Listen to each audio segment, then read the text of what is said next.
Welcome to Starfinder.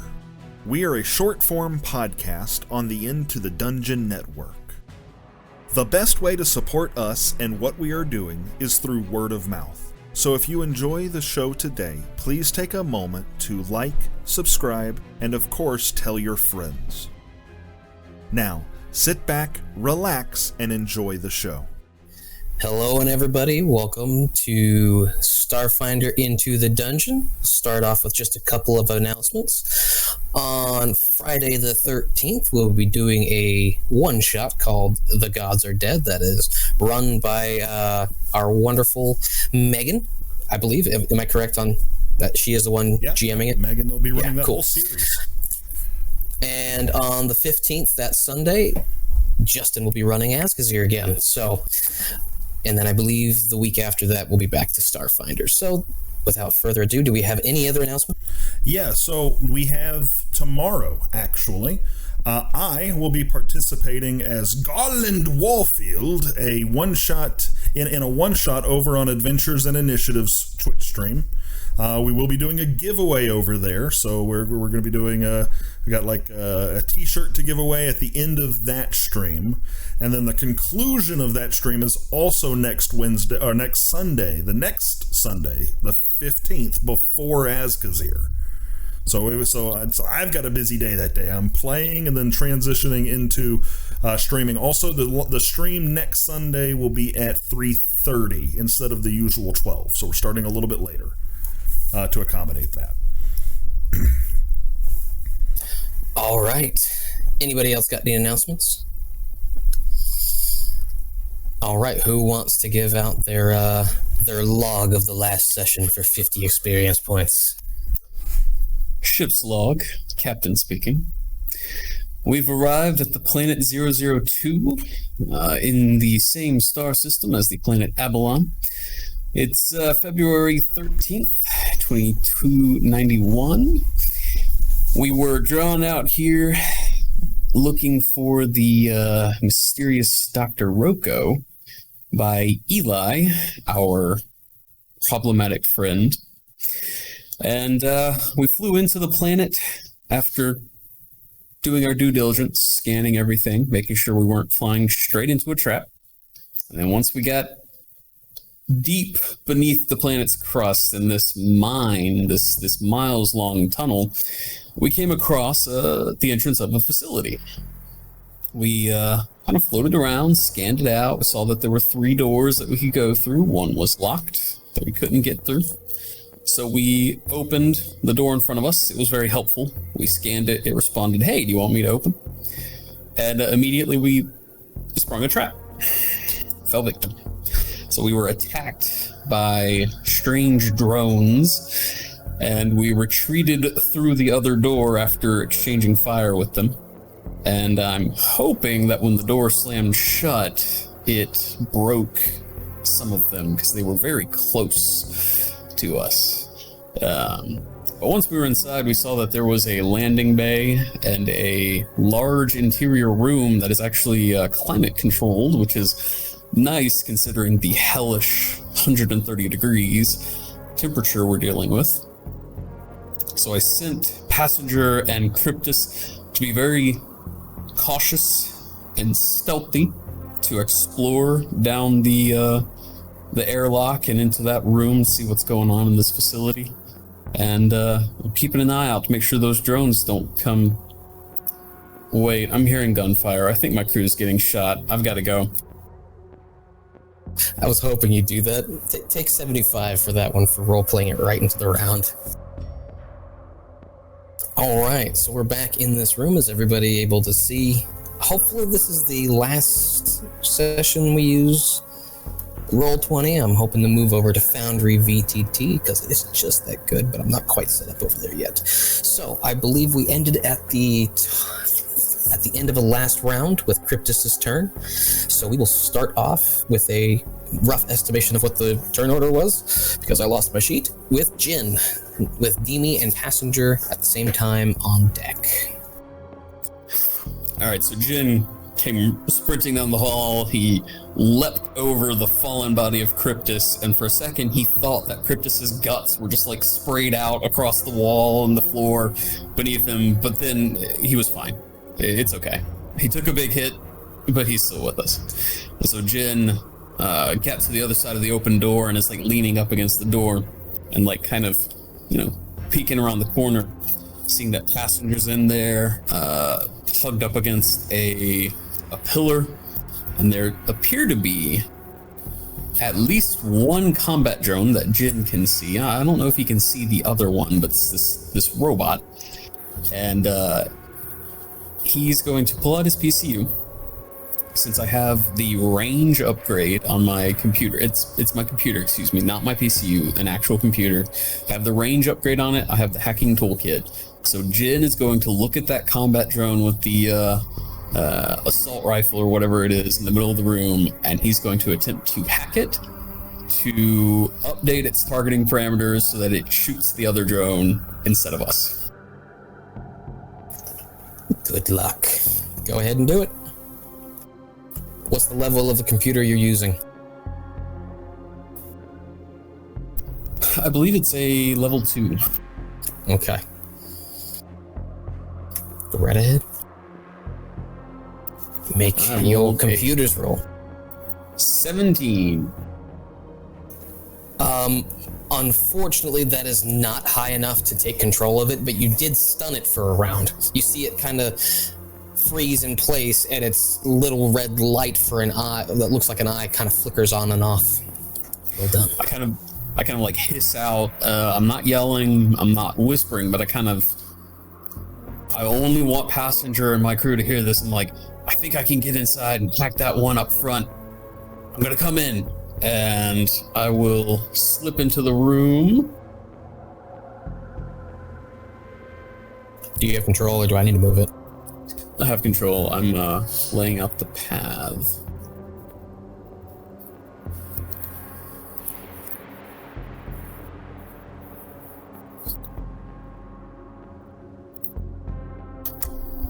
I lean up against the column next to the Passenger.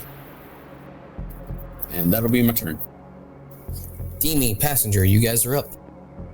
With Cryptus on deck, be ready.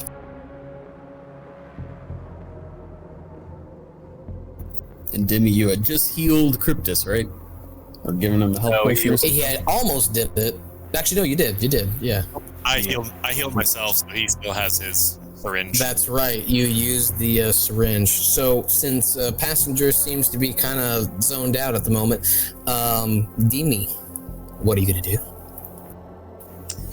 Let's see.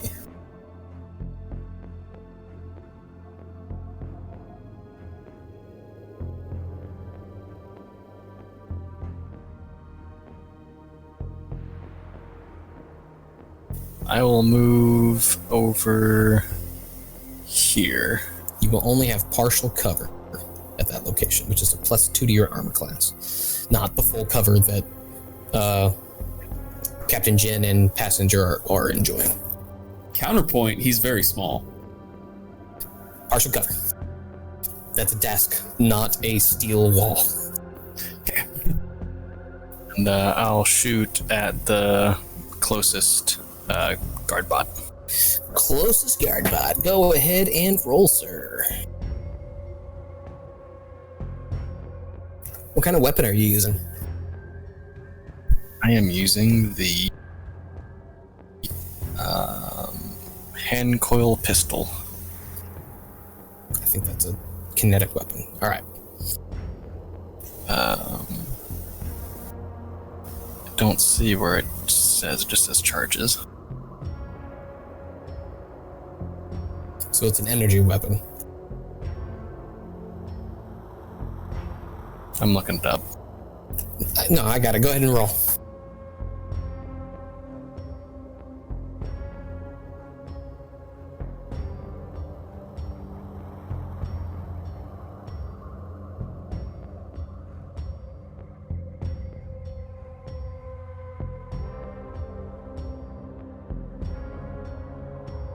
Yeah, it's only at 11. With all your bonuses and everything, only 11? I rolled a 7 and then it's +4. Got it. So it hits that crate in the center. You see the crate kind of pop open. And you see this like cool mist sort of seep out of it. All right, so we'll just... Oh, Passenger is back. Passenger, it is your turn. And Demi, you're still on your turn together at the same time if you had any other actions you needed to take. That's all I could have taken. So on my turn, I'll do 5, 10, 15, 20, 25, 30. That's not going to give me a whole lot. 5, 10, 15, 20, 25, 30. Yeah, there's no way around that. I'm going to move over here. Just like that. And it's probably going to be partial cover based on that line of sight. If even that might just be wide open, to be perfectly honest. But when I get over there, I will ready my firearm and fire away. Roll. So that's a dirty 20. Dirty 20 will might hit. It might hit. Are you using an energy or kinetic weapon? Kinetic.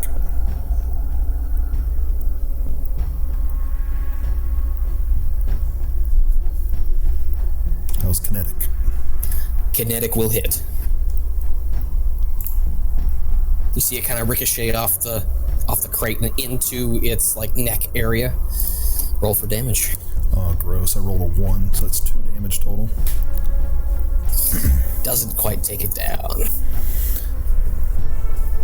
And that's, I don't have any more movement, and that's it for me. I'm just gonna sit there, out in the open.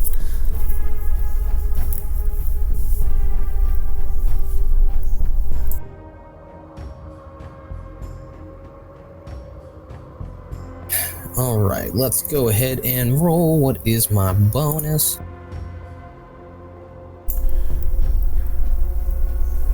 Only people in the stream can hear this.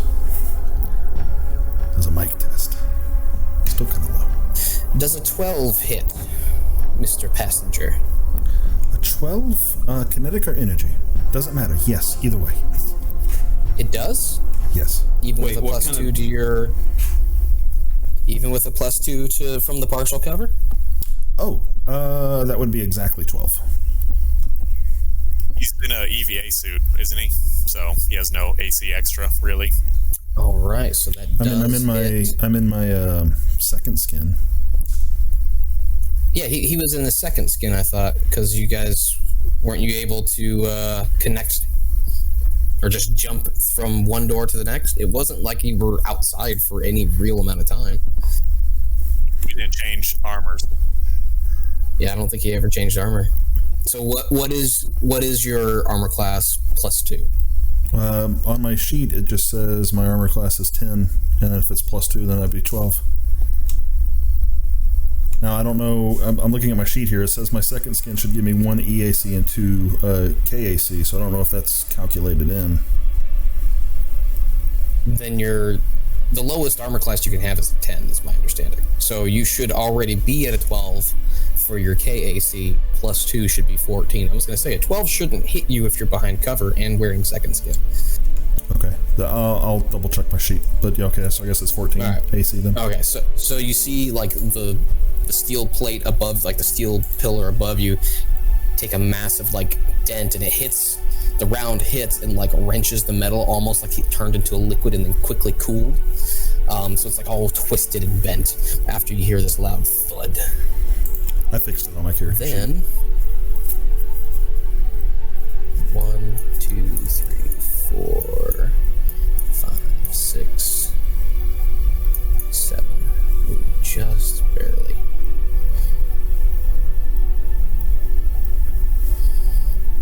That's it. That's all it can move. It only has 40 feet. Okay. It then goes to move up. And now the robot with the gun is no longer stunned, but he lost his turn. Cryptus. Jin, you're on deck. Cryptus is standing up. His hand feels where his chitin is distinctly dented from 2 very heavy shots. And he radios the captain. Personal conscap. I'm going back to the ship to get my armor. I'll be back. You weren't wearing your armor? No, we came over in just EVA suits, and we never said anything. I'm in my suit. I think Kyle's in his suit. My understanding is that you guys parked like right on the door and then just like hopped over. We couldn't get that close, and the hallway wasn't pressurized and climate controlled. I think only this room is climate controlled. That's what I remember.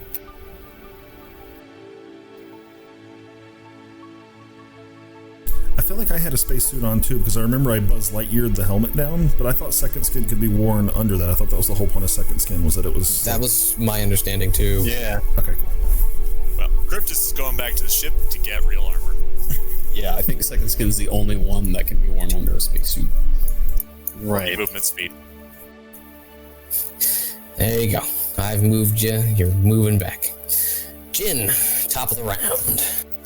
All right, I liked what happened previously, so I'm gonna make the same attempt on this drone, and I'm more specific with what I'm trying to upgrade the targeting parameter to now that I've seen the other one moving and firing. I know it's there, so I'm definitely making this guy.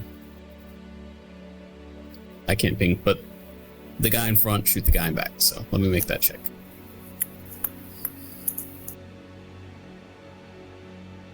23. 23. All right. That one definitely works. You definitely take rudimentary control of it. It'll be a very difficult shot in order to make it happen, though. It'll happen on its turn. And I'll let you do the roll on its turn. But you have control of it for now. And let me make my move.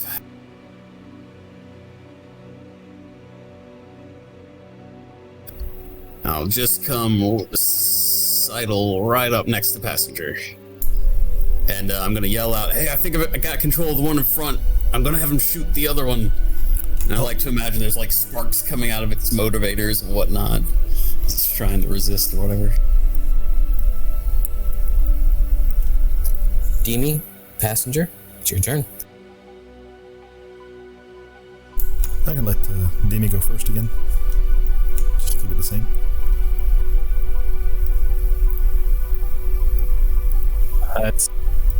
You go ahead and go. All right. I'll with looking around the environment, DM, if I kind of peek straight ahead of me here, those 1, 2, 3, 4, 5, 6, whatever they are, vertically north of me, would those be partial cover if I got down behind one? Yep. 5, 10, Those are big shipping crates. Little shipping crates, rather. 5, 10, 15, 20, 25, 30, but I couldn't make it there in this movement, so I'll just move over to this side. And I want to take another shot at this fella. He's 50 feet out.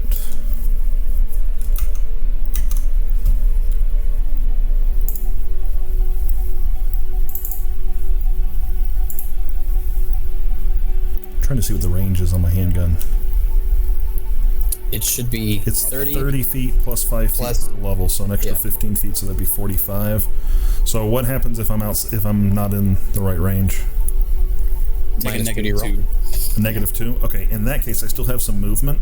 I have enough movement to move forward 5 feet and then move back to where I am, so I'm not going to move, but that's the flavors. I'm going to step forward a bit, take aim, and then fire. So that's what I'm going to do. I'm gonna roll to hit. Oh, that's not good. Oh, wait, why did I roll at disadvantage? 1 second. What's the... Where are you rolling? In Foundry. The first roll was a 9, so 9 plus 3 is 12 to hit. Kinetic. And -2 because of the range.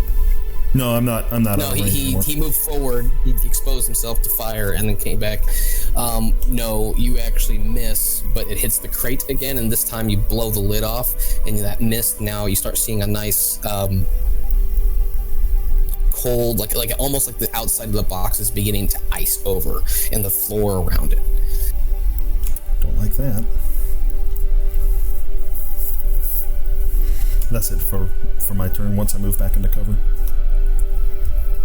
All right, Demi.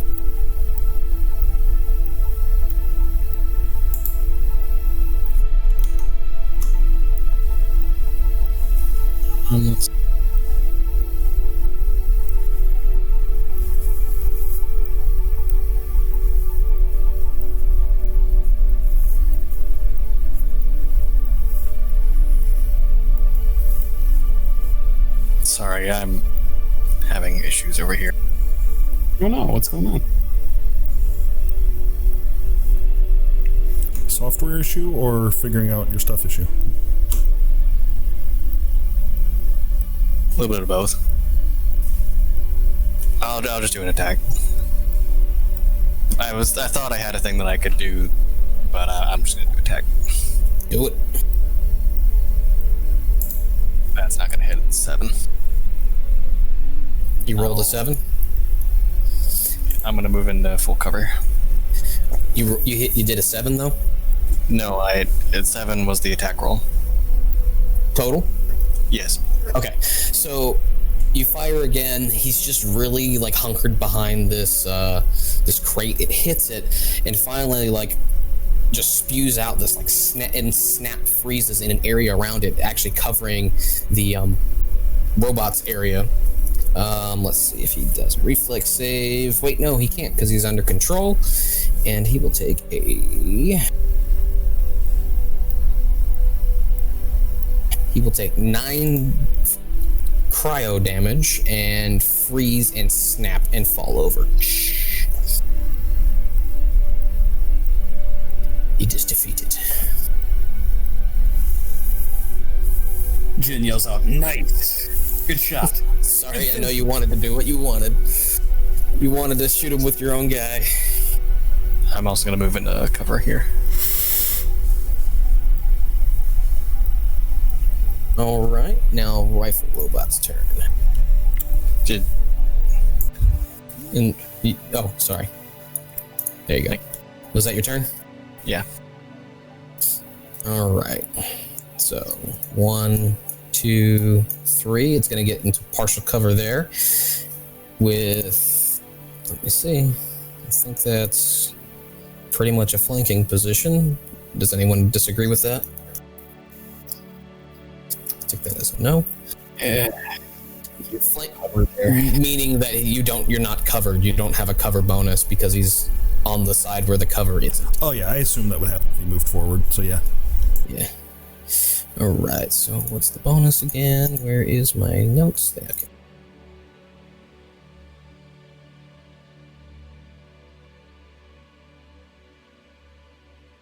Does 26 hit? Yeah, that's gonna be yeah, that's a hit. We're going to be rebuilding 2 androids in that replicator room. No. You take 8 damage as you hear a loud thud. All right, that hits my stamina first, right? Hit your stamina first. Okay.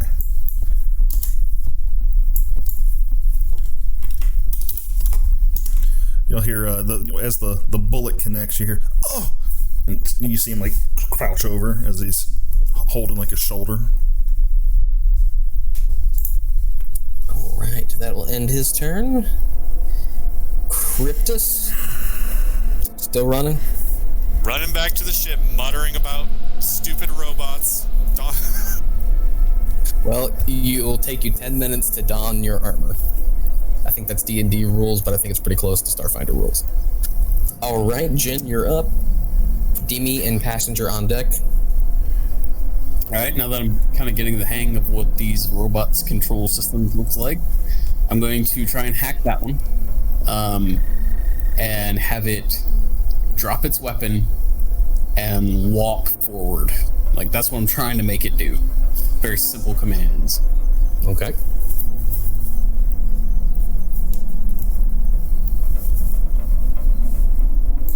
$15. 15 does not meet or beat its AC.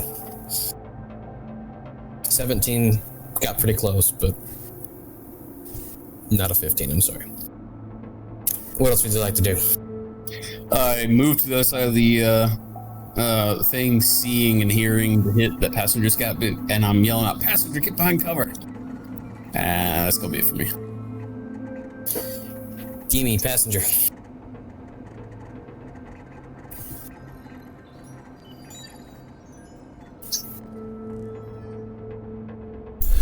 Let's see, 5, 10, 15, 20, 25, 30. I can't get close enough to him. Darn. Okay. He's in cover, yeah? Partial, only a +2.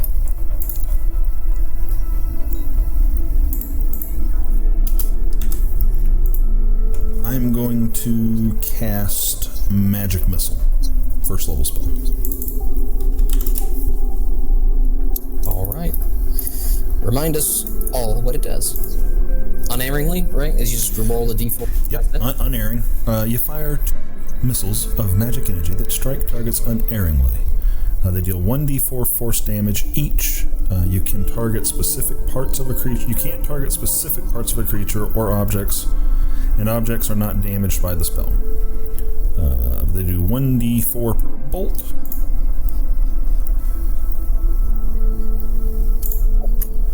So it's going to be 5 damage per bolt, so 10 damage. 10. Ooh, boy. You see it like arc over and down on top of like the back of its neck area. And you see like chunks of metal go flying. And then I will use some of my movement to get... Oh, I didn't mean to go underneath Jen. Can I still... There we go, I fixed it. So I'm back into cover. Back to cover. Alright, Demi. 15, 20, 25. Demi's going to run over here to these computers. 35 feet.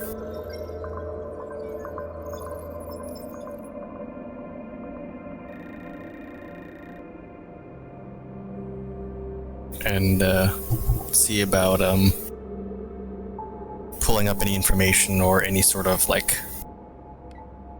fail-safe or anything that he can see if there's a control on there for the drones here. Alright. What was your movement speed? 40. Okay. Make a computer check.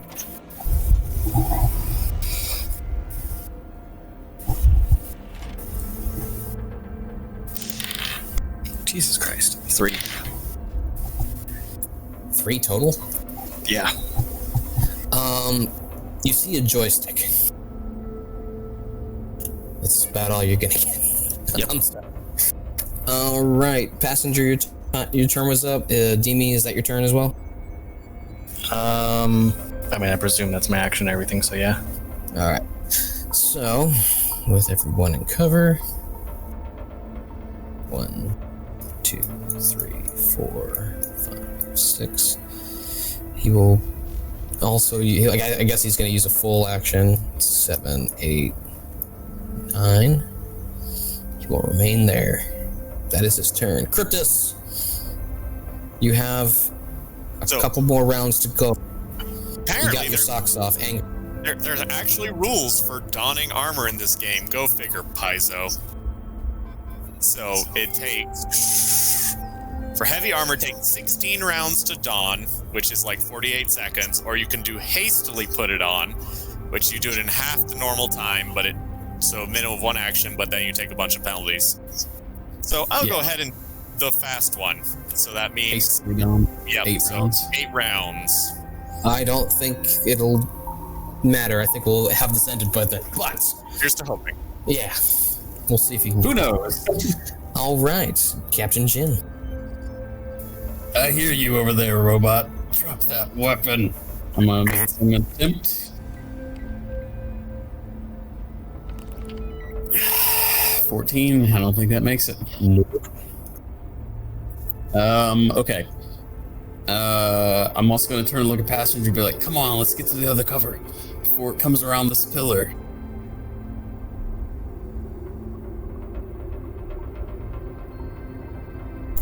Right.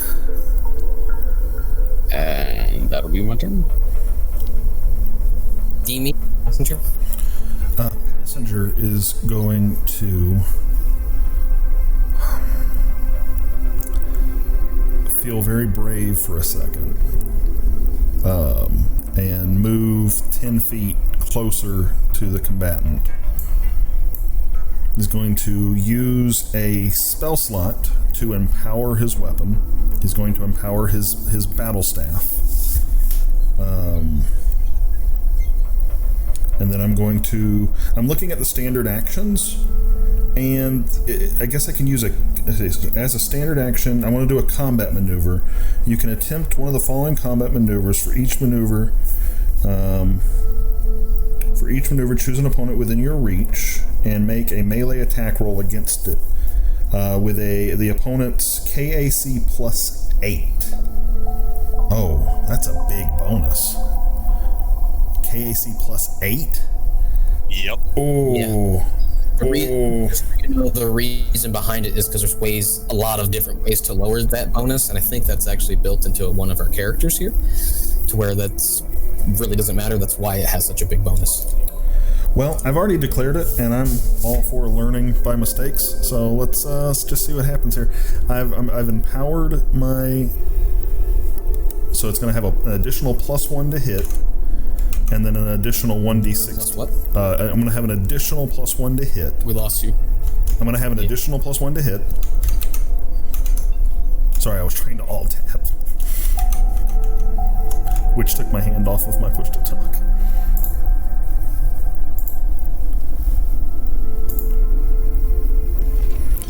Oh, it's a 19 to hit. KAC. Oh, but it's +8. KAC. There's no way that's going to work. KAC +8. Are you still using the thing that gives it a +8? Yeah. Or are you just doing a basic attack? No, I wanted to try and trip it. I wanted to use one of these maneuvers. So I already declared it, so I'm doing it. You're using a battle staff, you said? Yeah. You're using a battle staff, you said? Yeah. Am I not? Okay. I was holding push to talk. No, you're not coming through. And I have a click to join audio covering your mouth, so I can't see you speak. Gotcha. So what happens is you go to swing your battle staff against its legs, and it takes its left arm, and out of it comes a long serrated blade, and it blocks it straight out of its arm. Good to know. Good times. Okay. Well, I'm here now. Let's see. So I used 10 movement to get there. I've got a total of 30. So if I go 5, 10, 15, 20, that would put me there. It could definitely catch up to me if it has 30 movement feet. So if I move now, I'm going to risk an attack of opportunity plus its follow-up hit. I guess I'm going to just... But if you stay there, he can't shoot us. Alright. Well, I was going to say, I think the logic here is that my best choice is to stay here and hope someone kills it before I die.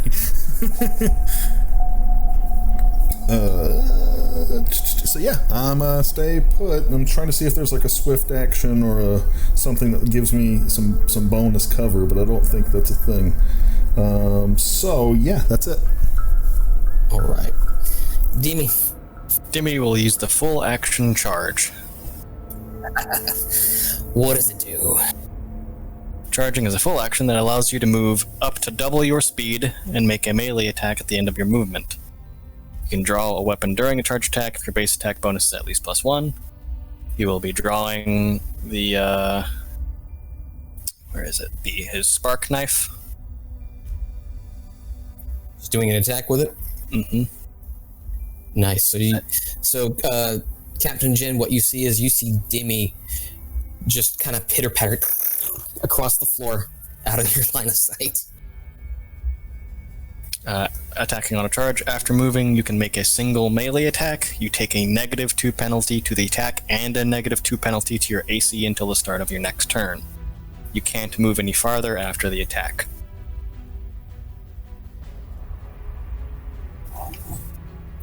Roll to hit.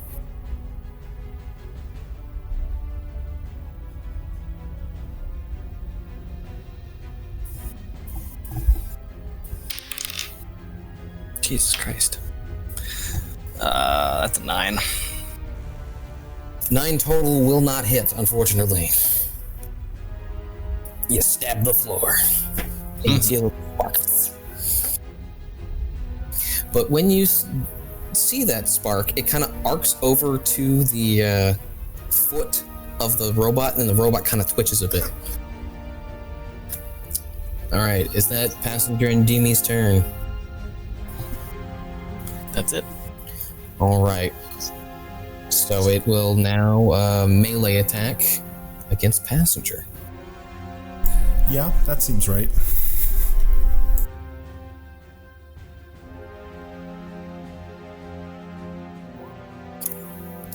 I think a 12 does hit you this time because there's not covered involved. Alright. So.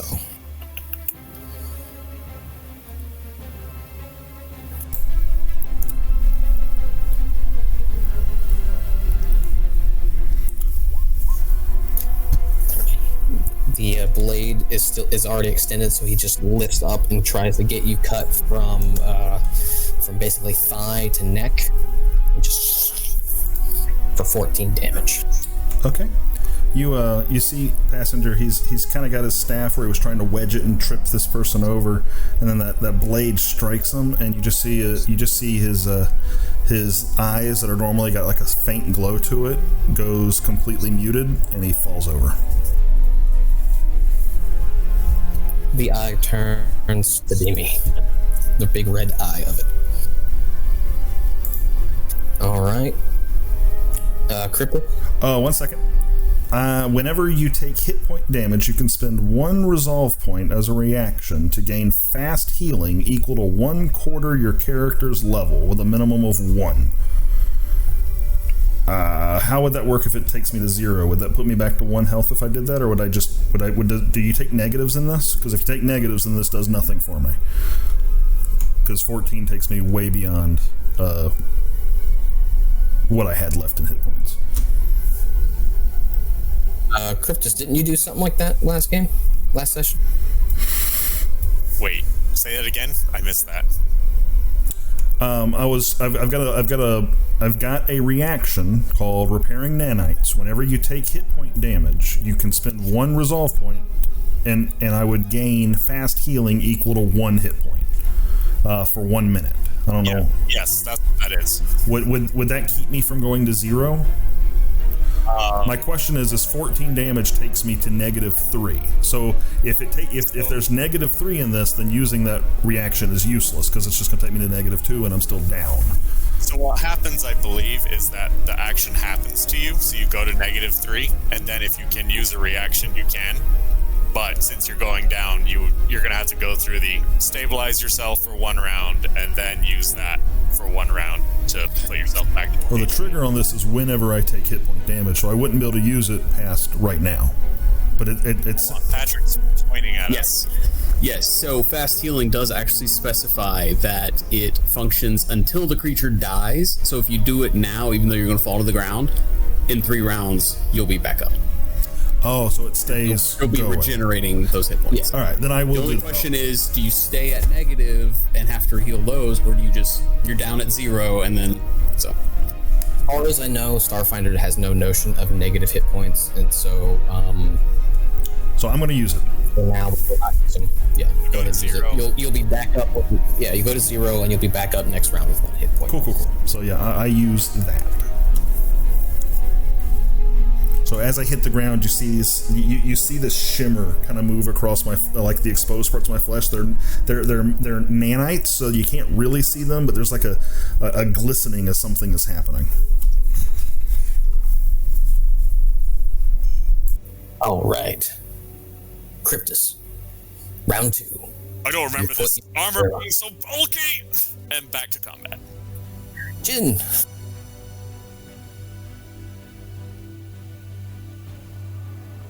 come running around the column, and will aim my hacking computer at the robot and be like, "Drop the weapon, power down." Let's see what I can do. Just hit a 17 at least. That is the second 14 I've rolled in a row. Oh no. Which is really a 3 on the D20. So I've rolled a 4, a 3, and a 3 trying to hack this guy. Patrick, you strike again. Do you have anything else you'd like to do with your swift action, maybe? Nope. All right, DME, passenger, your vision returns. You're on the floor with 1 hit point currently. You feel a lot of pain, but you also feel the repairing nanites putting your thigh back together currently. Dimmy will use disarm to attempt to literally disarm the bladed arm. Don't you have bonuses to that? Because I think it still gets the +8, but you have a bunch of stuff to it. I get a +4 bonus from improved combat maneuver, and because of the operative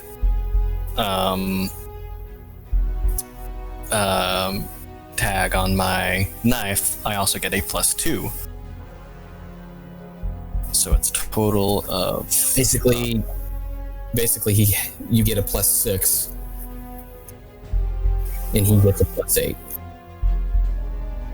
I believe so, yes. on top of all your other bonuses. So Well, I think I just have the +2. attack yeah. normally, and then add the +6. Where is it? There it is.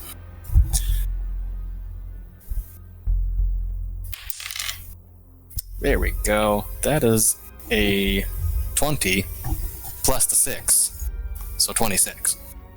So he has an 18 armor class, which means you needed to get a 26 in order to disarm him. You hit it right on the nose, bud. So Captain Jin, you see Demi, he climbs up onto the back of this robot, sticks his little knife into it, and pops the whole arm off. You see just the arm, it's now a one-armed robot, and its bladed arm is now on the ground. What does the spark damage on your knife do, Demi? Let's see. 1d6. Go ahead and roll that for some electric damage.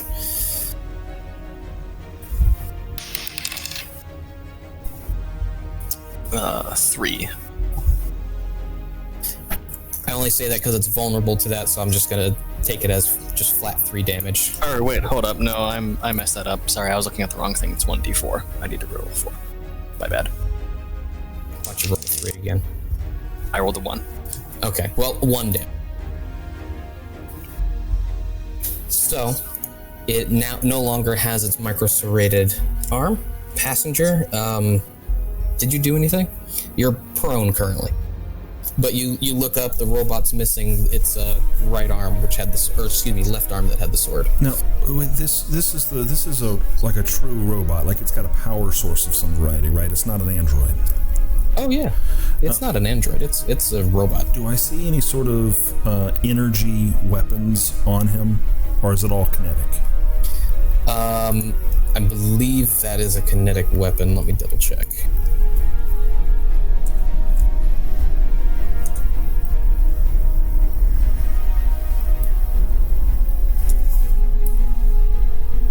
Yeah, it's a kinetic weapon. Okay. The rifle is, at least.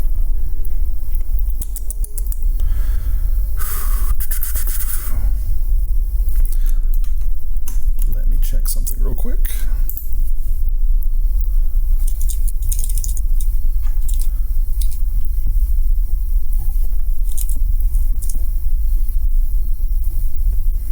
I'm wearing my spacesuit. Do we think my spacesuit has some degree of electronics in it? Of course. Okay, that's kind of what I'm thinking as well. So I have a touch ability. I have a spell called Transfer Energy. Okay, and what I'd like to try and do is attempt to use Transfer Energy to move X number of energy from this robot into my suit, but I have to declare up front how much I'm transferring. My hope is to just deplete it of its energy and power it down. The only thing is it looks like I can declare any amount to transfer, but if I overcharge my spacesuit, it has to pass a fortitude check, and then it would deal like 1d6 damage if it like blows out the capacitors. But my thought is, I'm an android, I don't need a spacesuit, so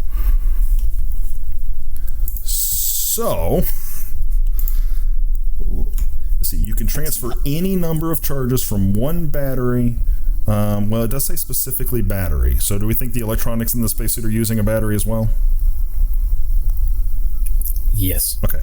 Or from one power cell to another power cell. You can only transfer charges using two objects of the exact same type, two batteries of the same size, two identical power cells, or the like. How do we feel about that? In the middle of combat. How do you feel about that? Oh, you're right. I should probably just try it if I think it's going to work. And since I'm not sure, I'm going to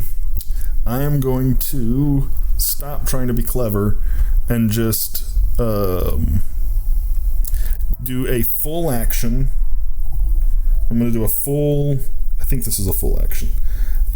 I'm going to do a full withdraw action.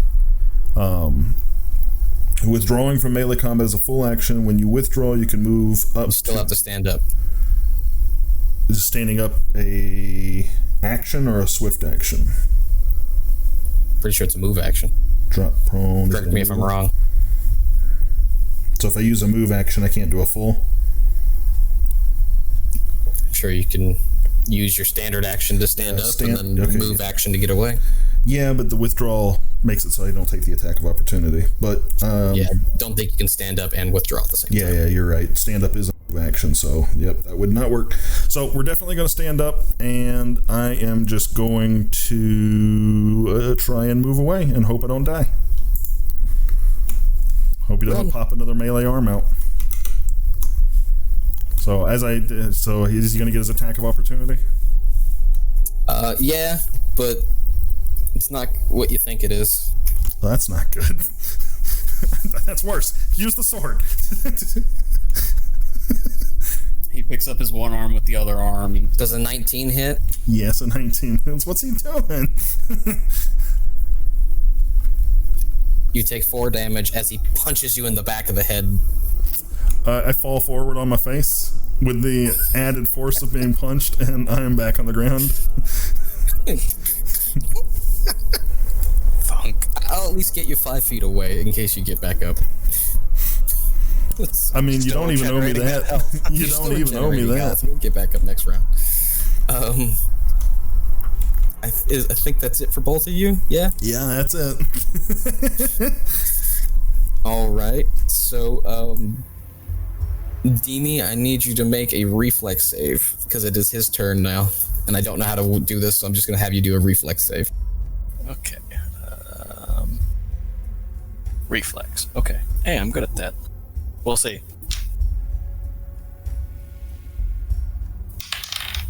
I'm not good at that. That is a 6? Okay, so yeah, you see this arm reach up over its head, grab you, and then and then throw you against the wall.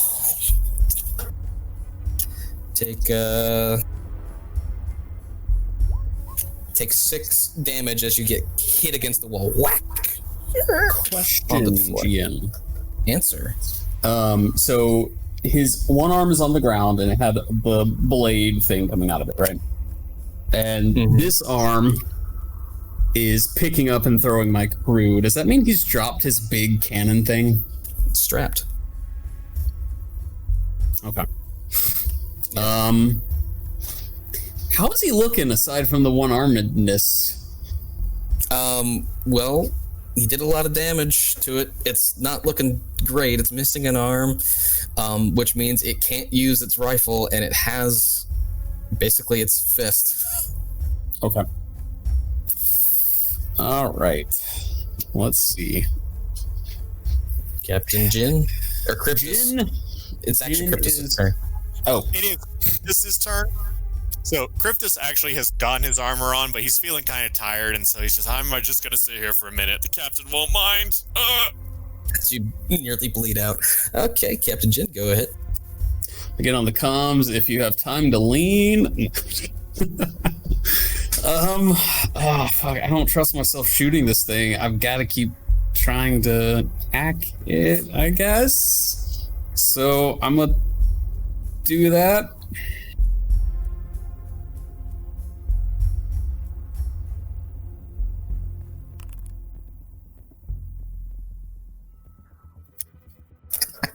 That face. 2 plus 11. I rolled a 13. Sorry, buddy. Nothing so far. Is there anything else you'd like to do on your turn? I kind of back away and I get on the comms and I do say, Cryptus, you rejoining us soon? This isn't looking good. You guys okay over there?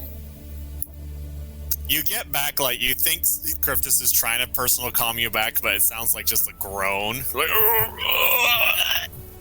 Rima pops her head into your room and looks at you like, Remus. Foggy vision. all right. Demi, passenger. Passenger, I think you get up with 1 health once again. Yeah, so still laying on the ground, passenger, his eyes are going to come back up. He's going to roll over, and you're going to see just this look of anger that's normally not on passenger's face. You see this little module underneath his, like right near his shoulder, starting to glow, and you can see a little bit of the light emanating out of it. He takes his hand, he reaches up and hits it, activating his spell cache, giving him back a spell slot, and he releases magic missile again. You arc him around the pillar, and its head pops off. You see the battery explodes and ignites, and then immediately is defused, and it is now dead. End combat. God. Is everyone okay? I've got a splitting headache. I like to imagine that when Demi was thrown, he kind of like did like the cartoon slide down, like Yes. and now he's now like upside down against the wall. He will flip back up. Cryptus, we've taken care of it. Passenger killed it. I think we're okay. Does anyone see any more of them? Are there any other doors in here? I start looking around to see if there's like any other exits or anything. Passenger just sort of sits up and leans against the steel pillar, doesn't get up, he's just... Demi will walk over and hand him a serum of healing. No, you keep that. Oh, I got it. I feel like Patrick, but I'm not even sure it works on him. Does it? Nah, Magic. I think that question came up earlier because he's a construct. He needs something else. I got it. No worries. And I will use a construct equivalent, whatever it's called. I gotta get my items. The nanites, I think, is what you were using. Just repair nanites. Fair enough. Fine. Yeah, they are. It's a nanite patch. You'll see me start affixing that. It is 1d6. So it heals me for 2. Are the weapons that Remember, that only affects your health, not your stamina. Right. are the weapons that these robot droid things were using like part of them, or are they handheld? The swords were part of them. The weapons themselves were not. I mean, like one screw, you can like unattach them pretty easily. Demi does exactly that with this closest one. The closest one had an advanced Sheeran eye rifle. Basically a sniper rifle for up to 500 feet. Yeah, gather up these weapons. We gotta take a look and see what's going on here.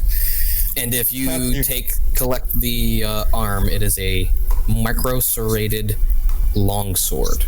However, since it does not have the hilt, you cannot use it until you give it a hilt. Or attach it to your arm. Attach it to my tail.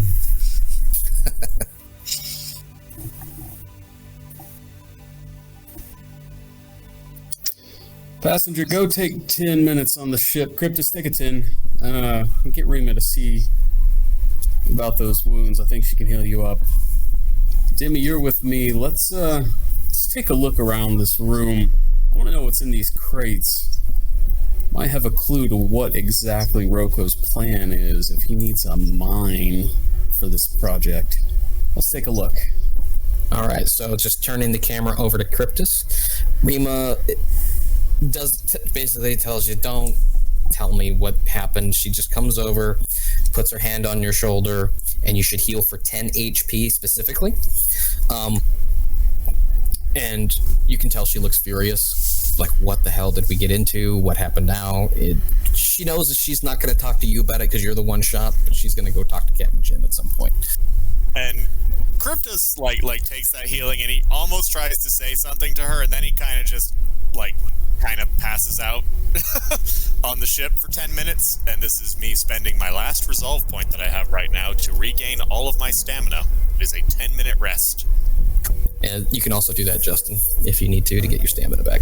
Gotcha. I would say I eventually make my way into the room. Rima, this robot stabbed me with its arm. She will let you know that she is spent for the day. She has to use all her healing all at once. So, she leads you up to the galley. She's at least going to try and patch you up with whatever medkit they have. I will use a resolve point then, which will be my second.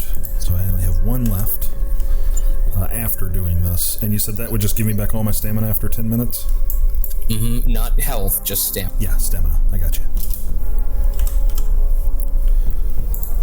Okay. All right, Captain Jin and Demi, currently in the room. What are you guys doing while they're resting for 10 minutes? Demi's gonna walk over to these two blue capsule-looking things. Yep. Just try and figure out what they are. Do a perception check for me.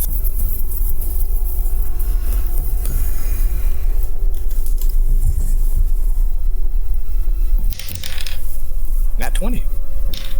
They look like they could house two beings the size of robots if they laid down flat in them, and they are open and there's nothing in them.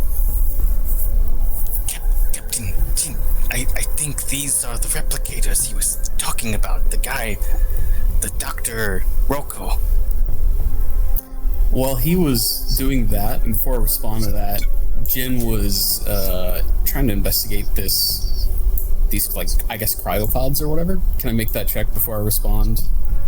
Yeah, go ahead and make a perception check, and... Yeah, go ahead and make that. 26.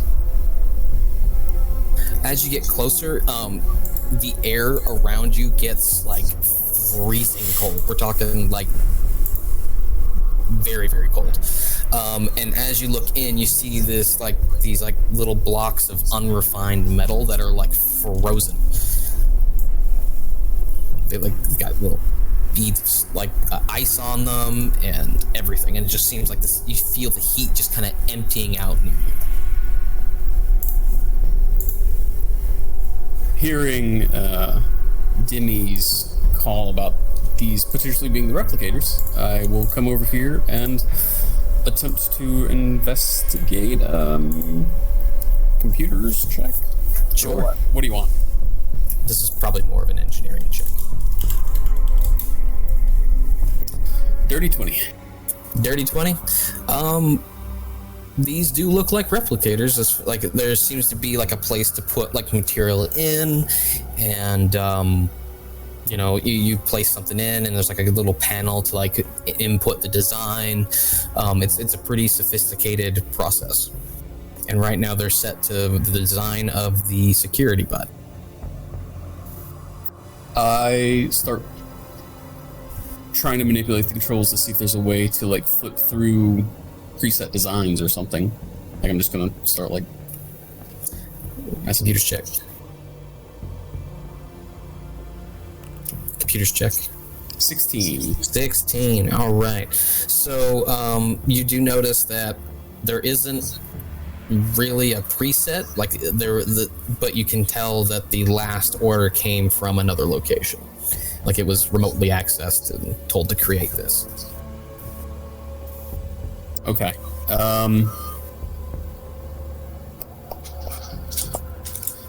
I think it might be Dimmy, but I'm not sure. It might just only be a way of creating more of those droids. Are there any obvious, like, off buttons or power cables or anything? Off buttons, yeah.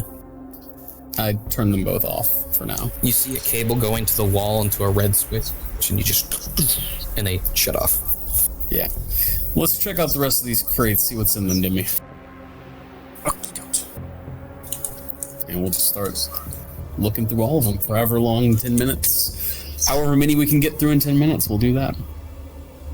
All right, so the first crate you open up over here, it's pretty easy to open. You just move a few latches here on the right side, and it is filled with just raw, unrefined iron, about 10 bulk a crate. And I will also say that 10 minutes have passed on this, so you guys are stamina full. Oh, yeah.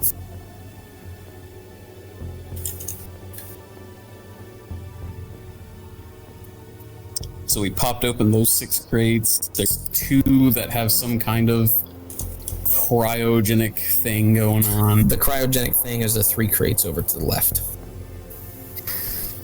Someone put some holes into one of them, so...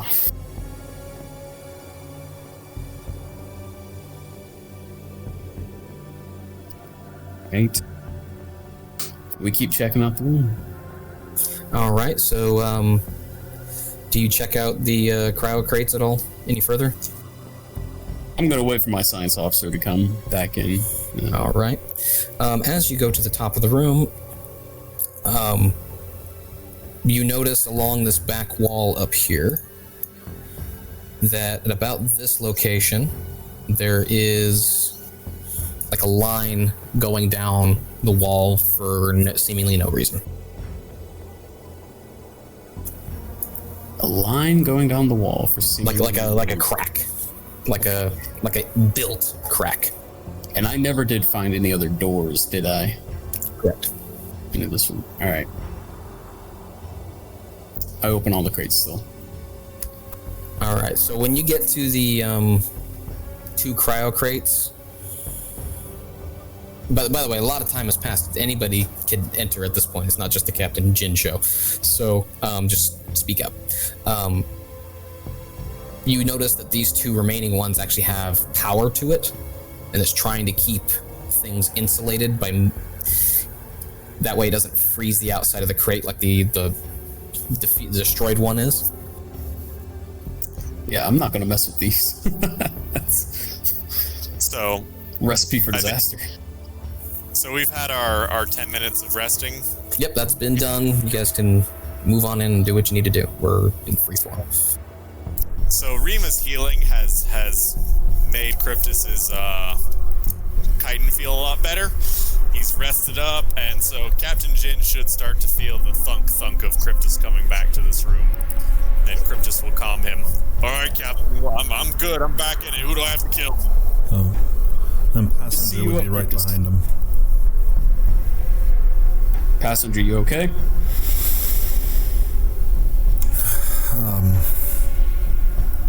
No, but we'll be fine. Cryptus, I think this one over here is too broken, but why don't you take that one, the droid over there, take all of its parts and all these weapons back to the workshop. We might be able to do something with these later. Passenger, can you come take a look at these cryo things? See what's going on here? Absolutely. And as I'm walking over to them, I'm actually going to cast Mending on myself. It says I can do it once per day onto a construct and give myself 1d4 hit points. That's funny. So I can use it to heal myself once per day. I can use it to do other things, but if you're using it that manner, just once. So. What? You can't abuse it? Come on.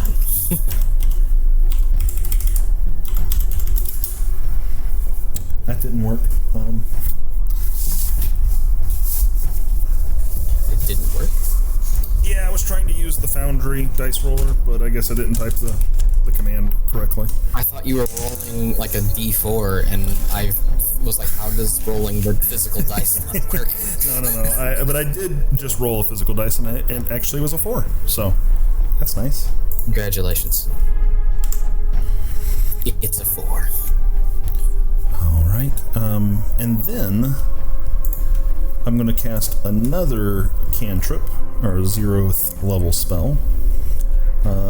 Detect magic. You detect all magic spells, effects, items, objects, including those on or affecting creatures you can see, as well as hybrid items in the area. You can't detect magical traps in this way, as they are created with additional magic that wards them from this common spell.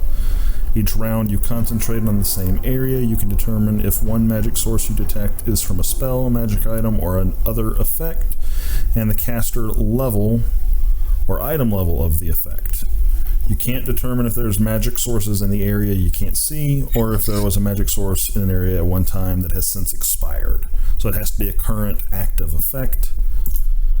And it's got a range of 60 feet. So I'm casting that, looking around in a 60-foot circle to see if there's any sources of magic currently present in this room. You detect nothing. Okay, perfect. Captain Jin, what did you need me to look at? These cryo crates, the ones that froze this robot. What's going on here? What are these? Okay, I'll come over and do an engineering check to see what's going on. Are there life forms inside of these cryo tubes, or are they just empty machines? Well, go ahead and make your engineering check. It's a 15 plus 8, so that'd be 25, 26, 23. All right, so you walk up and you notice that the crates are actually really well made as far as like moving heat around and insulating. And you take a look at the one that's been busted open, and like I said, you see these like ingots of, that's the word I should have said earlier, ingots of like really frozen dark steel kind of colored metal. They're covered in frost and everything, and like as you get closer, like the temperature drops to the point where it hurts to get too close. Okay. So I'd kind of report that as I'm looking through it. So it's just ingots, nothing that looks biologic. Nothing biological. So it's just cold storage? Say that again? So it's just some form of cold storage, like a refrigerator, deep freezer, with random stuff in it? You see ingots of metal in there, not random stuff, but... Sure, but... I mean, it's very cold. So you think these boxes are keeping those ingots cold, passenger? That's what it seems to be doing. Yeah, Wasn't there something that we scanned earlier that had to be kept at like extreme temperatures? Is that ingots?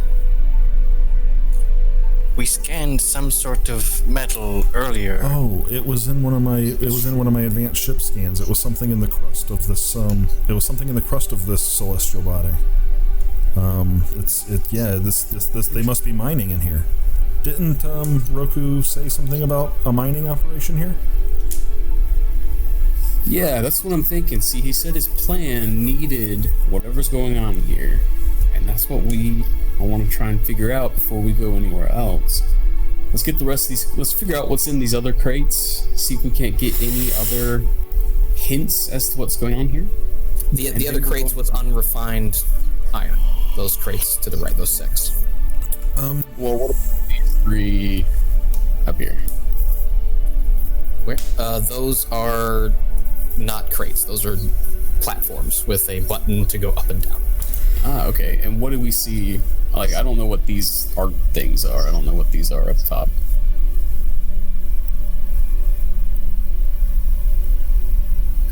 things up top. Okay, so that is like a big, like almost kind of stone-ish wall, and a computer panel at the left, but like it has a couple lights at the top, and like it's currently like on and off. The off light is on, if that makes any sense. And then there's like a panel that you can like lower. All right, crew. I think that might be a way through. I bet those controls. Y'all see that crack in that wall? I bet that wall opens up somehow. Where's the crack? In the center. Oh, okay. Captain, I'm gonna take a look at these computers over here, and these computers over on the left-hand side of the map. I'd head over and take a look at them. Go ahead and take a look at them. Are they on? It's good that they got a screensaver up. What am I looking Actually, you are looking at a very simple control panel. Let me make sure I can tell you what it is correctly. This is labeled gate control. And there's a joystick that's in the center, and you either tilt it left to do the upper gate, that's the thing that's labeled upper gate, and then tilt it right to do the thing that is the lower gate. You said left to do lower gate, right to do upper gate? Mm-hmm. Captain, you remember those gates we saw that weren't doors? Before we came in here, there was... I think these control those. Open them both. The way it works, you cannot. Because you have to either tilt it left or tilt it right. Oh, so we can open one but not the other. Correct. I tilt it towards the upper one. I tell him to open the one that was pointing up. I do that. So, just as a note, Cryptus is returned by now from transporting one wrecked robot and one whatever he salvaged from the frozen one. He, of course, has dumped them in his room, so there are now parts of 4 different security robots in his room. What weapon was the one holding? The frozen one? Yeah. It had a advanced railgun. I don't even know what that is. It's a railgun that has the automatic Gross. Cryptus can tell you all about that rifle. No, he got hit by the other one. He got hit by the sniper rifle. Jeez. I don't think the railgun hit anybody. After doing this joystick to open up that upper one, does it look like, I mean, there's like in addition to the joystick, I'm assuming there's a interface and screen and stuff, right? Like I could potentially hack this and maybe get into a little deeper beyond this gate control system? Yeah, you could probably do that. There's a little bit of a computer there, but there isn't a whole lot to this, but yeah. Let me see here. So yeah, I'll do a computers check to see what I can get into. What are you trying to do? I want to see if I can perhaps access the mainframe of this facility. I'm looking for data, information. All right, go ahead and roll. Oh, actually, I told the captain that I could maybe slow down Roku, so let me look for, like, electrical. I want to look to see if I can maybe shut down parts of the facility, something like that. I'm looking for that type of stuff. All right, go ahead. It's a 16 plus 9, so that's 25. 25. All right, you are able to get into this computer, and you begin looking around for access to other locations of the facility, maybe a map. You don't really find much outside of the mining. Basically, you can find some files saying how many units are still up in the mining facility, both mining units and security units. Oh, okay. It's like ships or robots that we just fought? Ships. Got it. How many? Let's see. It's saying about 13 13 security units and about 8 mining units remaining. Is there any indication of ships that have been destroyed, like ships that should be online but have gone offline? I'm curious if they smacked into that door that we shut on. You have detected 2 offline ships. Awesome. Okay. Passenger, can you access their controls anyway from here, or do we need to find a different terminal? It looks like this terminal is very disconnected from whatever other potential systems might be on this rock. Okay. We need to find... I don't think this is the replicator room. Passenger, Dimmy and I were looking over there at those boxes in the corner. Box isn't the right word, but they appear to be replicators that produced these security droids. I don't think this is what Roko was talking about. I think we need to figure out how to open that and go deeper in. And I'll walk over and pick up the railgun, and I'll walk over and be like, let's switch. And then everyone, let's take position on this door. Passenger, see if you can open it. Can we even use these things with the level restrictions? Yeah, I don't use the level restriction. Oh, okay. I think level restriction is silly. It makes sense for certain things, but you're a soldier. You know how to use weapons. Duh. I'm still not 100% sure where this door is. It is a crack in the wall. He is calling it a door. Go check the computer terminal up there, passengers. I go up to the other computer terminal. Now, when you walk up to this is like a flat wall. It has a light, 2 lights, one labeled on, one labeled off. The off light is currently illuminated, and there is a panel that comes out that's been folded up against the wall. You just see the bottom of this panel. It's like looking at the bottom of a desk. Like you can't really see anything on it yet. So it's like a Murphy desk. I gotta pull it down to see what's going on. Yeah. All right, I pull it down to see what's going on. You grab it, pull it down, and you see piano keys. Naturally. I'll press one. Does it emanate a note? You hear a note. Captain, it's not a computer. It's a piano. Is this like a digital sci-fi futuristic piano, or is this like an old school, like antique relic? No, this isn't like a string. It's not a string piano. It's just like a electronic piano. Okay. Can I make a culture check in relation to Galarian, where Roko's from, to see why there's a piano here? Sure. Captain, that's really not necessary. I can fix this for you. And Cryptus goes to punch the piano, unless you stop him. 3, 2. Cryptus, stay your hand. 19, and the DC's reduced by 5 because of my theme.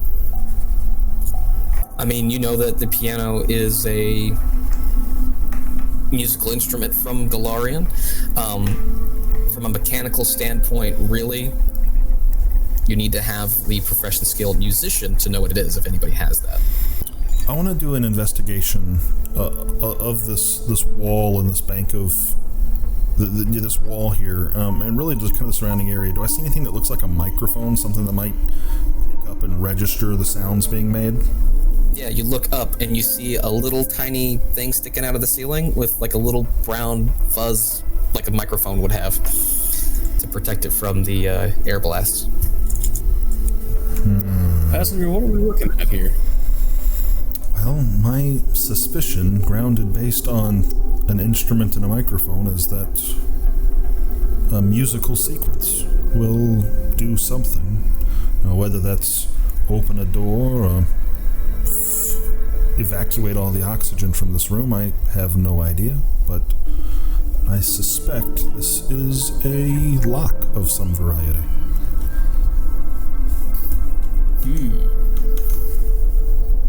Interesting. I don't suppose any of you are musicians. I can try. You said there was a crack somewhere in the top there. Damon's gonna go up to it with the with the blade still attached to the arm of the robot, and wedge it into the crack, and then motion for Cryptus. Okay, it is wedged into the crack. I will come and I will do the wedging as indicated. Roll a strength check. Yay, friendly strength check. This will go well. Does Demi have a way of assisting? About to open up a void to space, what we're about to fucking do. That one! You break the sword off in the wedge. It shatters. Boy. He holds up like one tiny little piece left and is like, that's not what I wanted at all.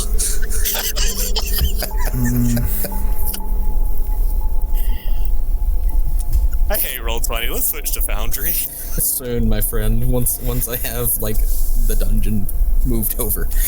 Alright, Timmy!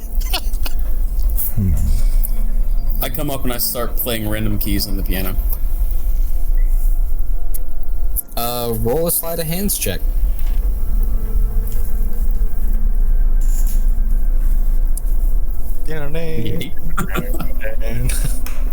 What'd you roll? 28. You certainly play something. It's not good. All four hands. I almost covered the whole. You eventually just start smacking it, trying to hit all the keys at once. Nothing. While he's doing that, if I'm watching kind of around the room, do I see anything lighting up or anything blipping? Anything that... Nothing. Okay, interesting. You said that there was a button with some, like, an elevator-like thing that it could maybe take it up to another level? Was that what you had indicated? Yeah, it's these gray boxes right here. They're not boxes. I'll go over to those gray not boxes and They're like a lift. And I'll use. Does it look like the lift goes up or down? It looks like only the down button is illuminated. Timmy walks over to the control panel over here and switches the lever. Which lever? The one lever that handled the gate, I think it was. Where do you switch it to? It's currently left. He switches it to right. You switch it to right. Captain Jin, you get a little beep beep from Rima. Go ahead. Captain, the gate in our little area just opened up. Rima, that's the one that looks like it curves upward, right? Let me double check. It curves downward, excuse me. It curves downwards.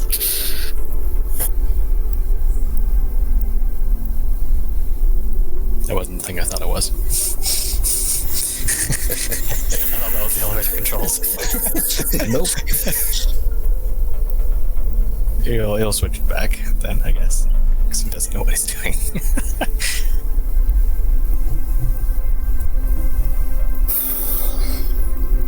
I don't think we should go down. Connected that there were fewer environmental shieldings down. Gentlemen, I think we might need to fight our way back through those drones and go through the door they came from. Should we not see what's down below us? What? This elevator takes us down. We can see what's below us. I don't want to get stuck down there. I hate that we can't find a map of this place.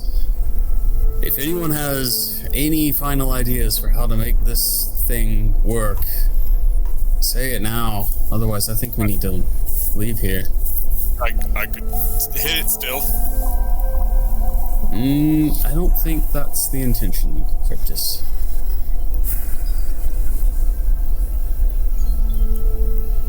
So did we figure out? So the blue 2 capsule things, they're just for, like, there's no way for us to plug in Elu or whatever it was. Like they're not the thing that we thought they were. I thought they were described as. Wait, Captain, I've had a brilliant idea to kill someone. What? See, back on the deck, you remember the deck of the many things, that ship? They had these cool cryo grenades, and they're really expensive, but what if we used this cold stuff and threw it at the door? The crack. Our way through? Yeah. Passenger? What's the word? Yeah. Science officer. Do science. So what, you're talking about freezing this crack and then breaking it bigger? Yep. I look around. Do I see any like security cameras in this space? Roll perception.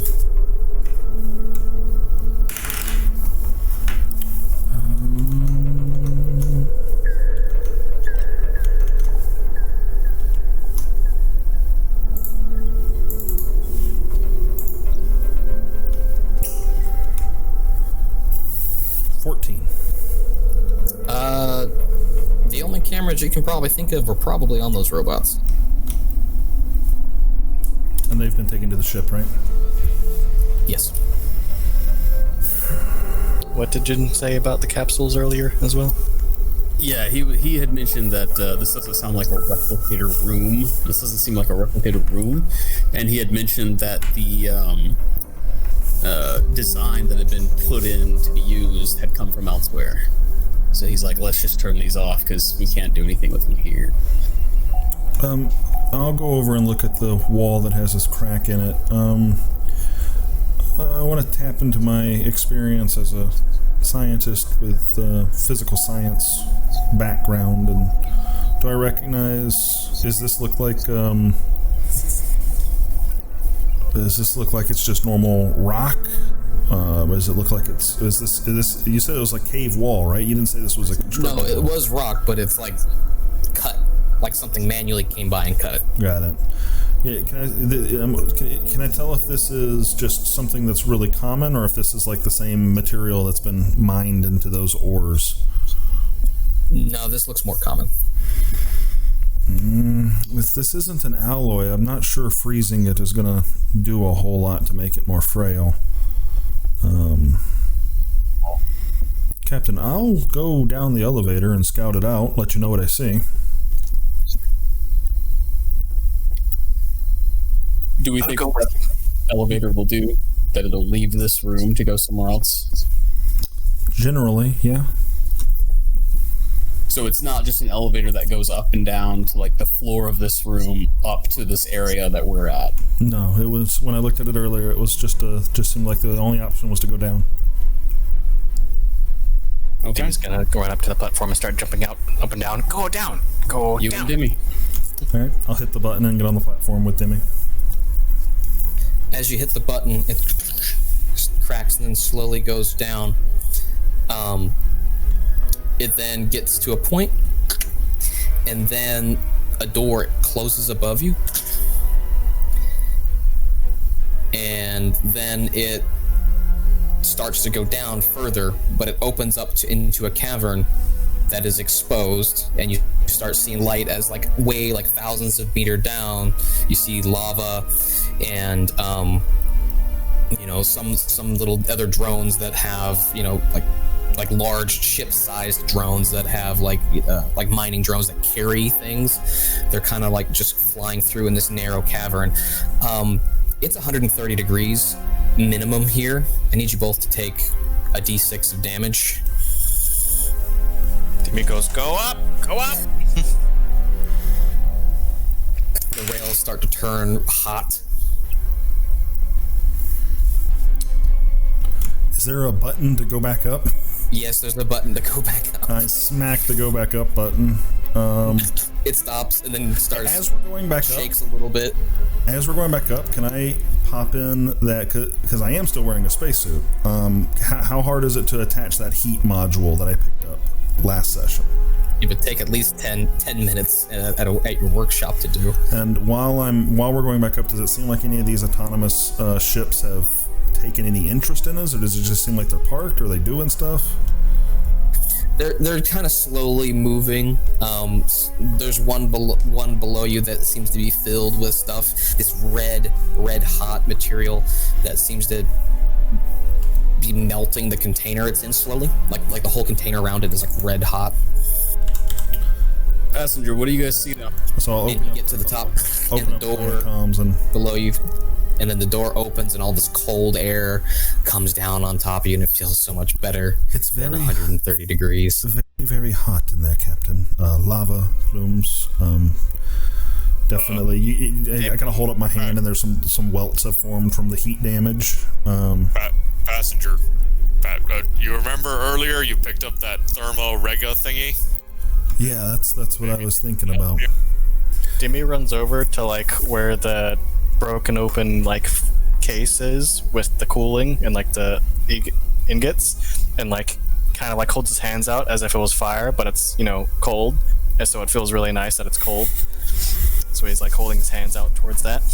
After about a minute, your fingers start to go numb. So I start installing that thermal regulator into my spacesuit. Captain, it should only take about 10 minutes, but it didn't seem like anything down there was particularly interested in us. I can scout it out on my own. I think there's some confusion here because a spacesuit protects you from 130 degrees. You don't need a thermal regulator on the spacesuit. Oh, then you were fine. You need don't take thermal regulator. Very But good. When a spacesuit takes damage, it might get broken. And I think you had taken a couple big hits, so I don't know what we want to do about that, but we can do that later. I got thrown into a wall. I don't think I got punctured.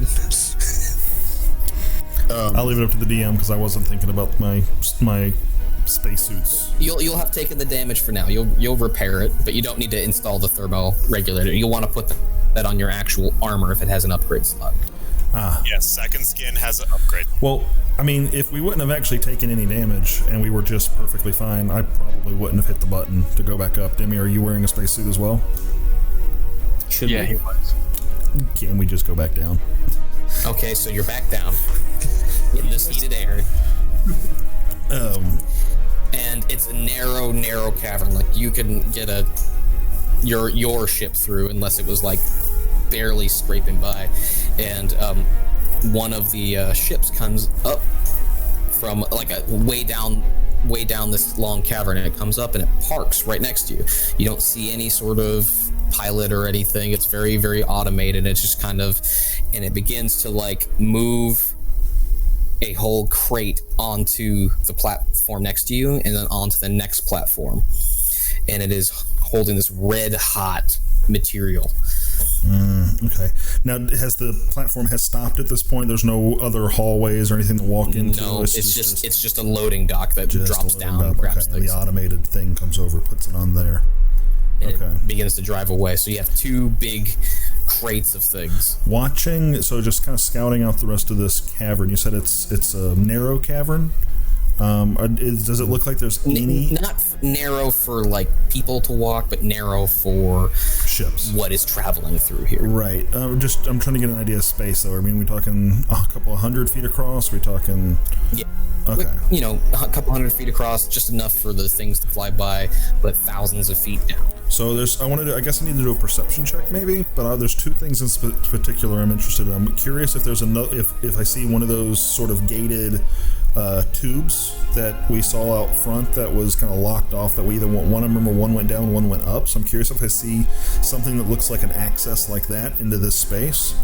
And then I'm also curious if I see any other like elevator shafts, or maybe somewhere like across the way if I see another access point or ingress to this area for somebody that's walking. You're underground and it's mostly an automated area, so there's no lights for you because everything's flying by sensors. The only light you really see is the lava flow thousands of feet below you. And it seems to just kind of go off until like it gets cut off by a more cavern. Okay, well, I can see with no light source up to a range of 60 feet. Even with that, I don't see anything. It's all blackened. It's hundreds to thousands of feet. Gotcha. long. Okay, cool. Alrighty. Not a whole lot to see here, Demi. I guess we should head back up. What's going on down there, guys? Oh God, the humanity! No. It's all fine. It's Captain. They just loaded. Some automated drones came and loaded up this cargo. It doesn't look like there's anything else down here. It's all automated. Ships. What cargo? Does it look like the crates we saw upstairs? Yeah, but it's filled with red hot stuff. It's like the crates that were up there, but these are incredibly hot. These are spicy, not cold. So there's no refrigerant in them right now. Doesn't. And you're coming back into this room. Oh. Everyone look around for refrigerant. Cryptus leans over to Jin after the exchange, and he seems very confused by something. He's like, Captain, what's a humanity? Creatures from Galarian. We might want to step away from this elevator, Cryptus. Yeah, we're on our way back up. I open comms to the whole crew. We're on our way back up. Yes, Captain, standing back might be prudent. Looking at the information on, like, the little electronic information on the crate, it's actually attempting to cool this stuff down, like it's inside the crate, like it's not like an open crate, like you can see through the top of like a little window in it. Mm-hmm. That's red hot, and it's telling you a temperature of about 4,900 and some odd degrees, but it is attempting to cool it down through various shielding and other cooling techniques within it. High-tech stuff. So it's trying to become like the ones that are in the room with us right now. There's nothing to do extra. Correct. Okay. Passenger, so do you think that the area the elevator was in, did it look like that's where that path goes, the one that goes down? And I like point out the window towards the grate that raised and lowered. It was too large of a space. I couldn't tell. If there was any entrance via one of those pathways, it was beyond my vision. How many of those drones were flying around down there? DM? Were you able to tell? How many did I see? 3, Captain. And did they look like the big miner ones? I assume so. Well, these were more like cargo loaders. Like a forklift in space. Okay. Well, we don't know what's going on with this instrument. And through those doors, there are 3 hostile drones.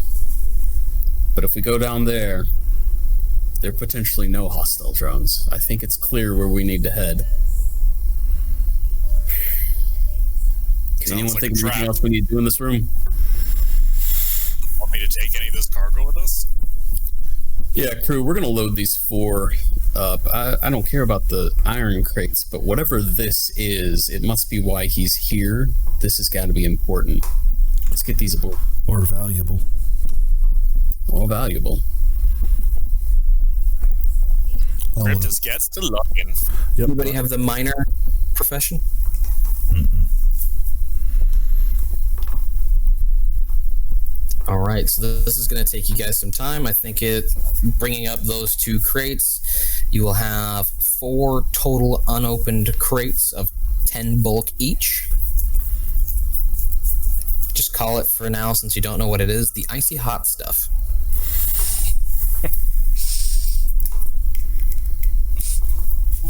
And y'all don't need to worry about keeping track of all this. I've got the ledger open. And are you taking the broken crate with you? No, Jin is scared of that. He saw what it did to the robot. And we're not going to worry about the iron crates or anything else. So we'll get these 4 loaded. If it's only 40 bulk, so it's 4 crates of 10 bulk each, I think we can get it loaded pretty quick. Yeah, it ain't much. All right, guys, let's get back on the ship. All right, I'll participate in helping to load stuff up and make my way back to the ship. Before I leave, I flip the thing open so that the grate will go back down, so that we can fly down. Because I think Dimmy that one was the one that was open. It was correct the way it was. Okay, then yeah. If it's open, we're good to go. Oh, are we all in the same page now? I think we are. When we get back to the ship, Cryptus, what did you do with those security robots? I put them in the appropriate storage place. Your room? Yes. Got it. Can I go look at them? Of course. After the last time you were in my room, you are welcome to go in there anytime, my friend. Good to know. I'll make my way in to those, and I want to see if I can access their memory. There are 4 security drones right at the entrance. Like, you walk in, there they are. You literally have to walk over it. A workshop now, right? You can store those in there. If you insist, Captain. I don't like to leave my stuff strewn about the ship. Just make sure their power cores are taken out so they can't turn on and blow us up. So I would go down to them, and I want to see if I can access their. I'm curious if they have like a hard drive, a memory that would maybe have some of their vision and audio visuals like backed up or saved to them. Okay. And if they do, take time. Sure. Like probably a couple hours of work in the workshop. We start flying away from the thing. Passenger, I need my science officer in ops. Demi will get back on the pop turret. Get back to engineering. On my way to ops. As I'm walking, Captain, taking a quick look at those security droids, I think with the right amount of time, I could maybe access their audio-video storage. Perhaps it would hold a clue to that piano. Ooh, that is true. Well, it remains an option for us now. I want to try and get as much of a lay of this, and this is to everybody. I want to try and get as much of the lay of this land as we can. We are on a tight time schedule, but that might be an option later. What is the time remaining on our clock, by the way? About 39 hours. How many hours did we spend in that room and that fight and everything? Between the fight and searching and moving things, you've spent about an hour with all that. Remember, you capped your time out at 40 because you wanted 5 hours remaining, so that's where the time is at. You gonna call that Roko guy again, Captain, or we done with him? Oh, yeah, I did comm him. I reach over to a console and I pull up the comm logs to see if I ever got a response. Yeah, you did, actually. It was a hail, but nothing more. I don't know. Every time we talk to him, we start getting shot at. I think we might have to be on our own on this for now. All right. Can't hurt. I mean, unless he starts shooting at us, but...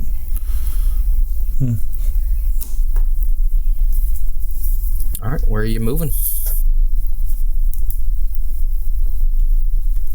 I don't actually have control, so we're flying through the grate. Okay, so you...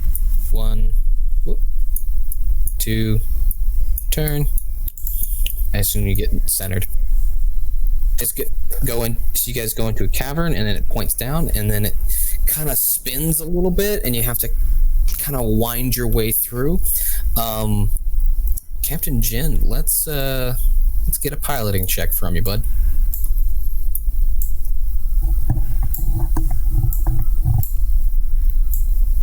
$31. Oh, you're fine. You made passenger a little nervous at one point, but yeah, you're fine. Nothing scraped.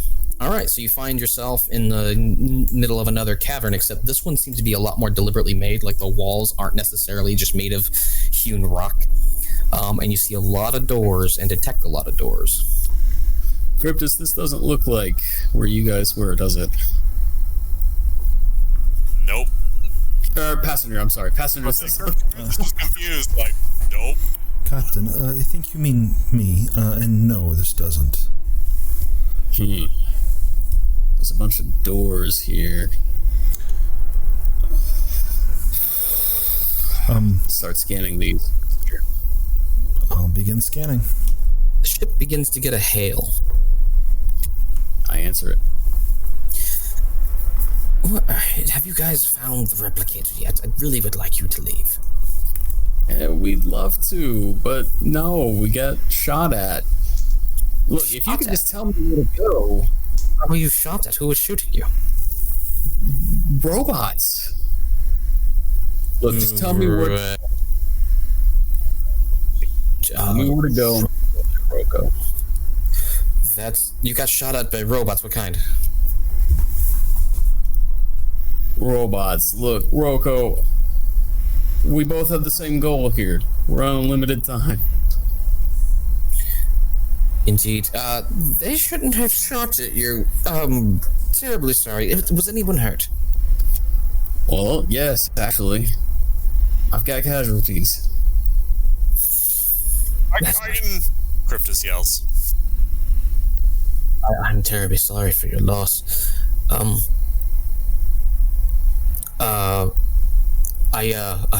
I need to go. Something's wrong. Where am I going? Cuts it off. He cuts it off.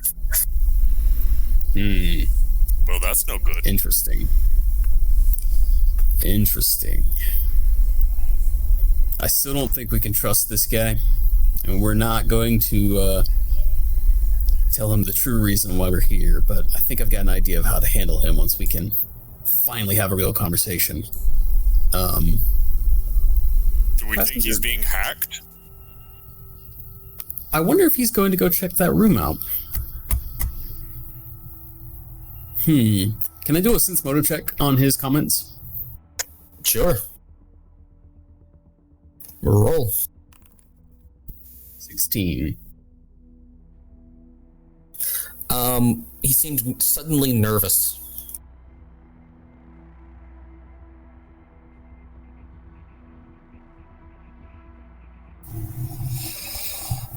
Captain, what if Eli is hacking him?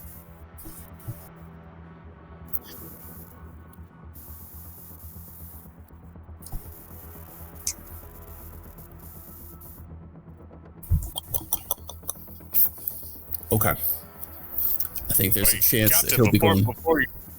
Not to interrupt you, Captain, but what if Eli's trying to kill him in person? I don't think he... Not with the bomb. Yeah. So, what if Eli's in here, though? He could be. He wasn't on the freighter, and it wouldn't make sense that he's not around here. So that's a possibility. Hang on, don't we have his number? And I start playing, I pull up the comms panel, I start playing with it to see if I can make like a, not like a broad call, but just like try to connect with him in a manner that isn't screaming out to the entire mine, I'm making a phone call. So you attempt to hail him.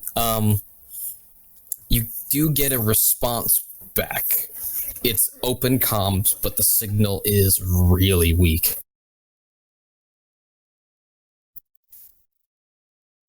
Hello? You get static for a bit, and then you get the low of a hello.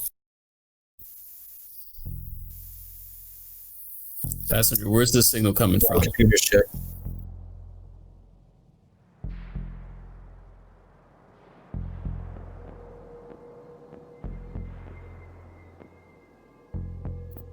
It is very clear, the signal. 25. Okay, so much better. It's still really staticky, but you do get a much better signal. Hello? Eli, this is Jen. Can you hear me? Yes, I can hear you. Are you on this planet with us? No, I'm actually orbiting currently. What is your position? All right, we're inside this facility, trying to find our goal. Okay, that's all the information I needed. Stand by. We're still on our time frame, right? Of Whoops. I only have so long until I can't stop it. Understood. And I close the comms.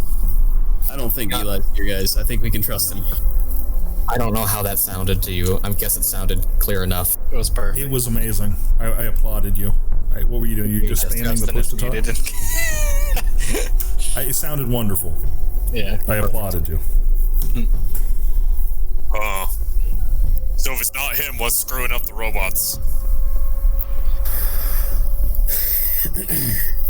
You get another hail. I open comms.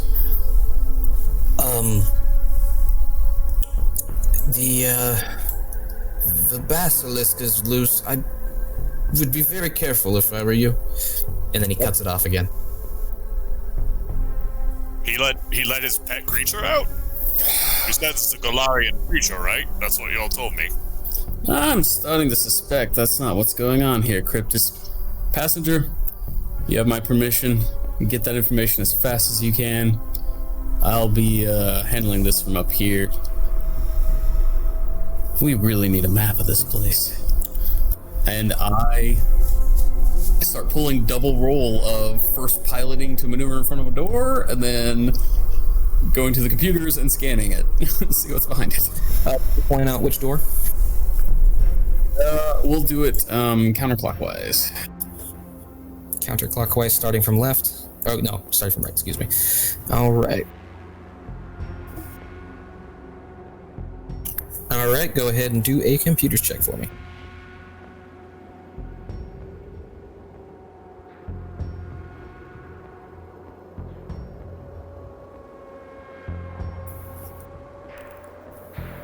You were not push to talk. 19. 19? Yeah, this door asks you if it wants to open the security module.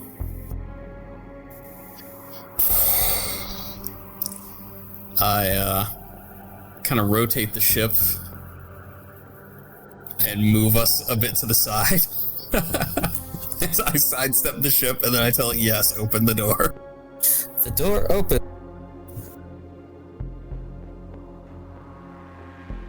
And there's a security drone there that turns back.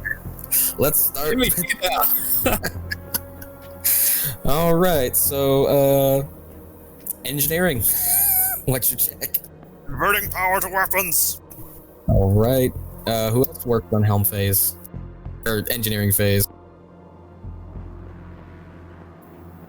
Well, I'm 17 plus 5, so I 16. So damage rolls of 1 Jimmy are going to be 2 at least.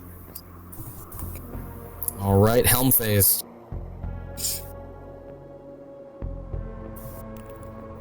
All right, so 27 for my initiative roll, so I bet he's going to be moving first. Yeah, because he can't get higher than the 23, so I'm not even going to roll for him.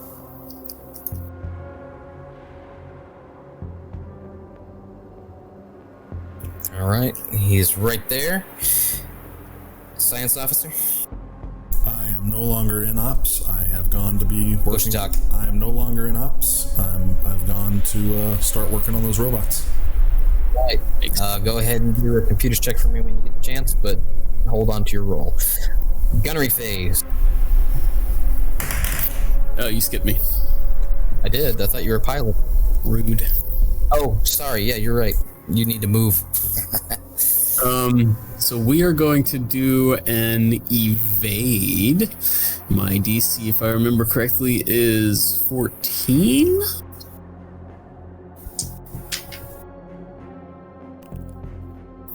I got a 15. So, evade is where we get the +2 bonus to the ship's ACs, and we move and turn normally. So I'm going to move us forward 2, turn clockwise, and move us forward 2 and turn clockwise.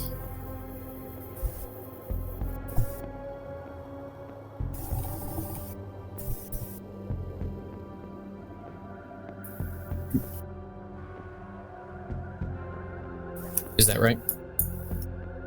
Sorry, I only have one screen. I don't have you pulled up all the time. All right, gunnery. Demi will fire. It will fire. It rolled a 14. Does that hit? No, it does not. Dodge out of the way. 20. 20. That will hit it. Roll for damage. 8. All right, you get it square in the front, or in the rear rather. Its engines are now glitched. And back to engineering. Keeping power to weapons. The engine wants me to speak its true language to it, so I punch it. All right. Hey. Put it to weapons. Yep, we put it to weapons. All right, good. Let's if you hit this round, let's add it since that was a nat 20 on energy. Let's go ahead and add a die roll. What? We can do that. That sounds great, and thank you for being generous. But we do have the crit effects for engineering actions. Tell me what that. Nick, I sent that link to you, right?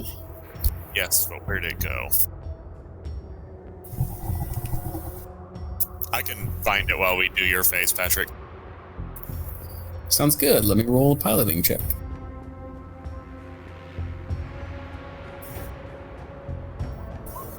He got a 22. 26. He goes first. And I will do...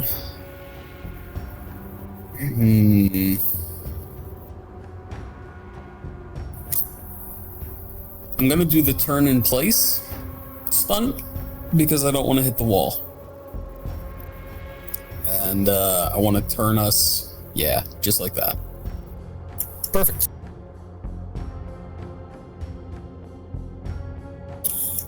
Any luck there, Cryptus? Yes, the augmented weapons run at maximum safe power. For your starship's weapons, treat each damage die roll that results in a 1 this round as having rolled the die's maximum result instead. Oh, let's do it. Gunnery phase, fire away. I can't believe I'm gonna say this, Kyle, but roll a 1. Damage, not the attack.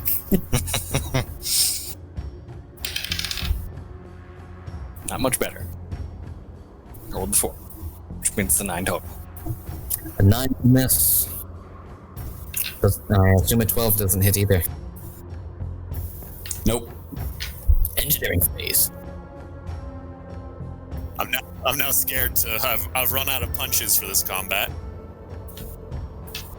But we're sending it back to weapons again. Another nat 20. Another nat 20. Let's do a redo. All right, helm phase.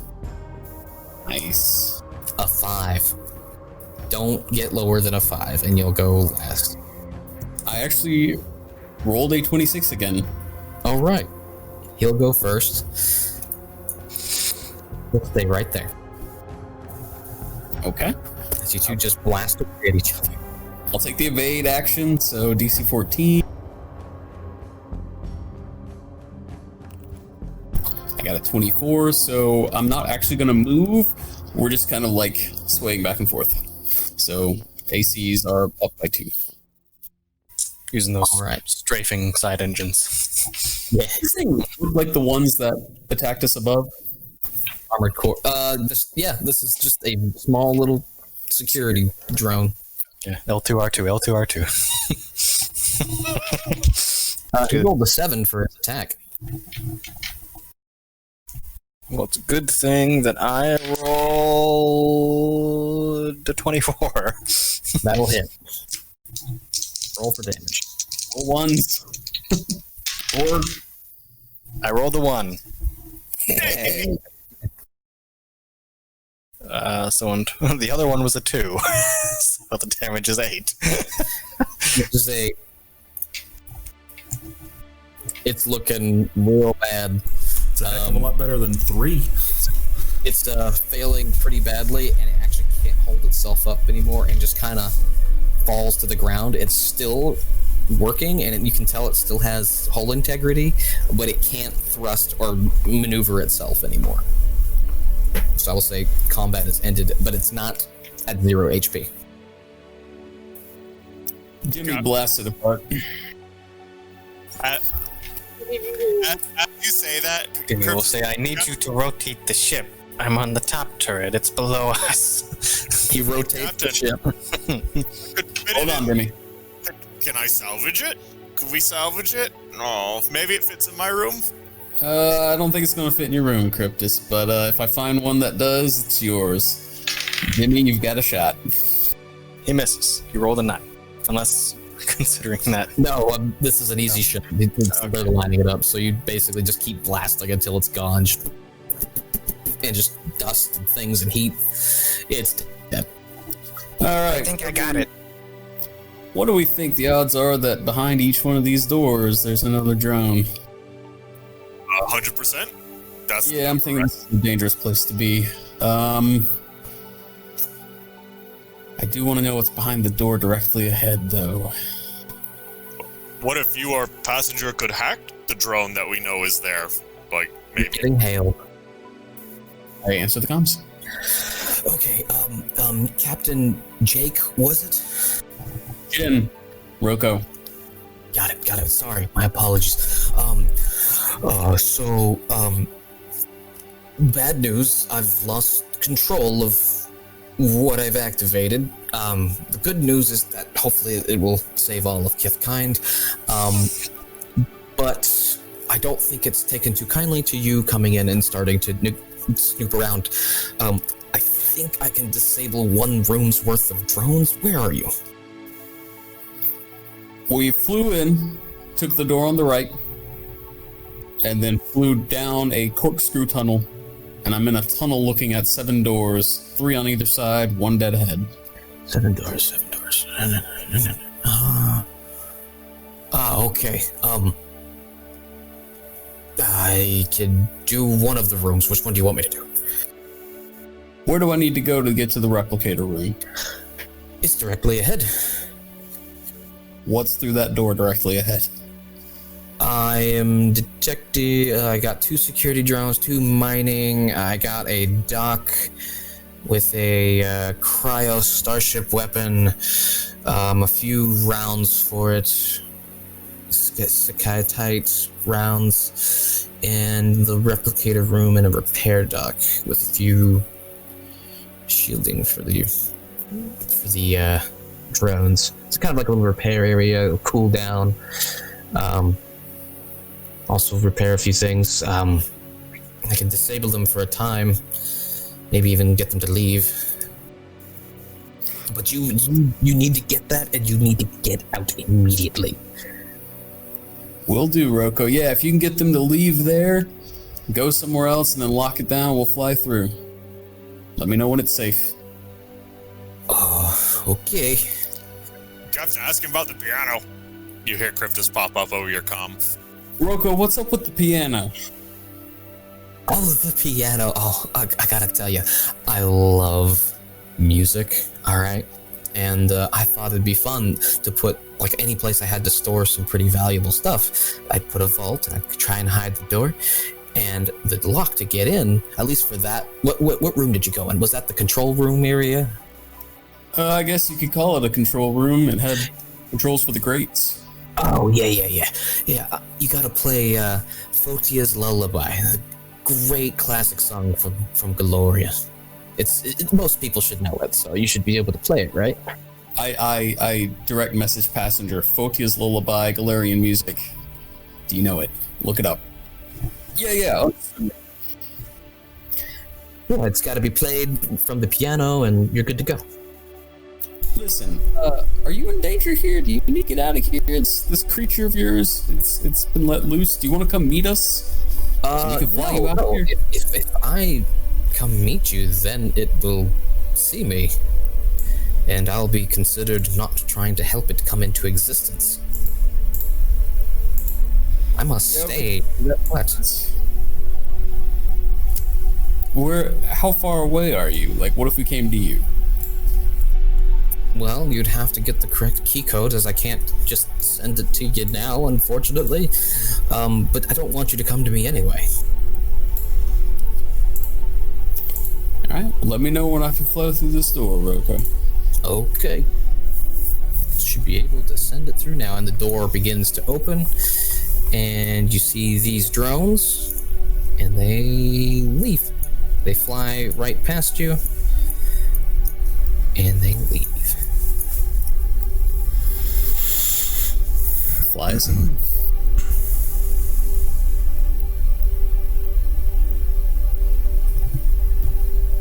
Captain, should we warn Eli about the basilisk thingy? No, if we do that, he's going to launch the missile immediately, Cryptus. Well, never And mind then. And there is a dock there, and I think before we get on this dock, or at all, if whatever you do, we're going to end the game there tonight. Sounds good. Well done, guys. So, I'm just out of curiosity. Any information I would have gotten from doing my computer's check on? Oh, let's follow up with that. So, in the middle of all this, you were a little distracted by hearing gunfire, but you're like, no, I got to get this done. I need to do this now. I have to. Go ahead and do a computer check, or tell me what you rolled. I rolled a 26. 26.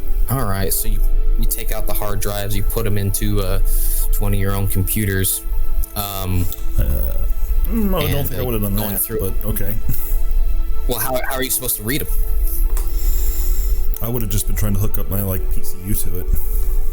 Just your PCU? Okay, Yeah. so you hook it up to you start trying to find footage and things like that, and you actually find the footage of you guys. You guys were activated around the same time you guys snapped the door closed. These two drones were activated inside that room, and they took up positions and they just waited at the door, and you basically watch the whole fight between you and the two robots, the security bots. You're trying to figure out where the signal came from, and the signal came from a core deep within this.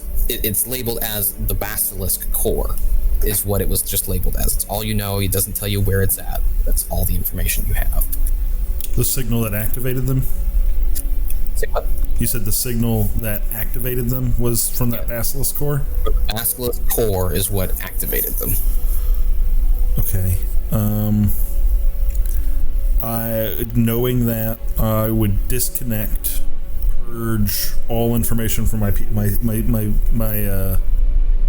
PCU, and then I'll go to the captain to let him know about the Basilisk core. Also, I would have made sure the batteries were disconnected from those robots. So if you need an engineering check or something, I can do that. Nah. It might be a medical check for you. I don't know. So no, you knew how they were already destroyed, and batteries were easy to unplug for a science officer. So I'm not going to ask for a huge check for that. So Okay, cool. With that information, we will now end the game for tonight. Well done, gentlemen. Awesome. Good game. That was fun. Thank you for tuning in, everybody. It's always fun. We'll have this. We had some audio issues in the last couple of episodes. I think we've sorted through them at this point, so I'm going to start doing some uploads to get us caught up on the podcast tomorrow.